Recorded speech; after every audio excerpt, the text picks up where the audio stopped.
ಕಿವಿ ಮಾತು, ಇದು ಕಿವಿ ಮಾತು.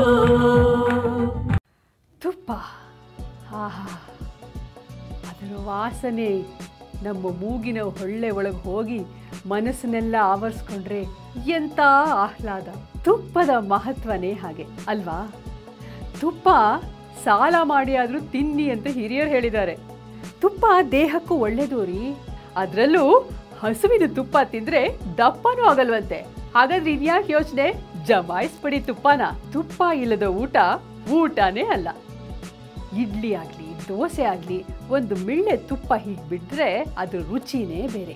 ಇನ್ನು ಹಬ್ಬ ಹರಿದಿನ ಅಂತೂ ಕೇಳಲೇಬೇಡಿ, ಎಲ್ಲ ತುಪ್ಪದ ಐಟಮ್ಸೇ.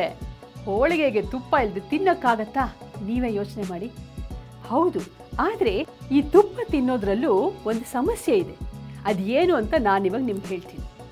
ತುಪ್ಪನ ನಾವು ಕಾಸಿ ತಿನ್ನೋದು ಅಭ್ಯಾಸ. ಈ ತುಪ್ಪ ಅನ್ನೋದು ಕ್ಲೈಮೇಟ್ ಸೆನ್ಸಿಟಿವ್, ಅದು ಬೇಗ ಹೆಪ್ಪುಕಟ್ಟುತ್ತೆ. ಹಾಗಾಗಿ ತುಪ್ಪನ ನಾವು ಬಡಿಸೋವಾಗಲೆಲ್ಲ ಪದೇ ಪದೇ ಕಾಯಿಸ್ತಾ ಇರ್ತೀವಿ. ಹೀಗೆ ಪದೇ ಪದೇ ಕಾಯಿಸುವ ತುಪ್ಪ ಅಮೃತ ಅಲ್ಲ, ವಿಷ ಆಗೋ ಚಾನ್ಸಸ್ ಕೂಡ ಇದೆ. ಈ ತುಪ್ಪದಲ್ಲಿ HDL ಕೊಲೆಸ್ಟ್ರಾಲ್ ಅಂತಿದೆ. ಇದು ಗುಡ್ ಕೊಲೆಸ್ಟ್ರಾಲ್.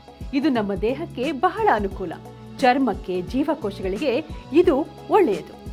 ಆದರೆ ಇದನ್ನ ಪದೇ ಪದೇ ಕಾಯಿಸೋದ್ರಿಂದ ತುಪ್ಪದಲ್ಲಿ LDL ಕೊಲೆಸ್ಟ್ರಾಲ್ ಉಂಟಾಗತ್ತೆ.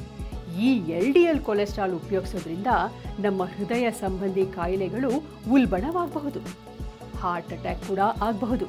ಹಾಗಾಗಿ ಪದೇ ಪದೇ ತುಪ್ಪವನ್ನ ಕಾಯಿಸೋದ್ರಿಂದ ಅದು ವಿಷಪೂರಿತವಾಗತ್ತೆ.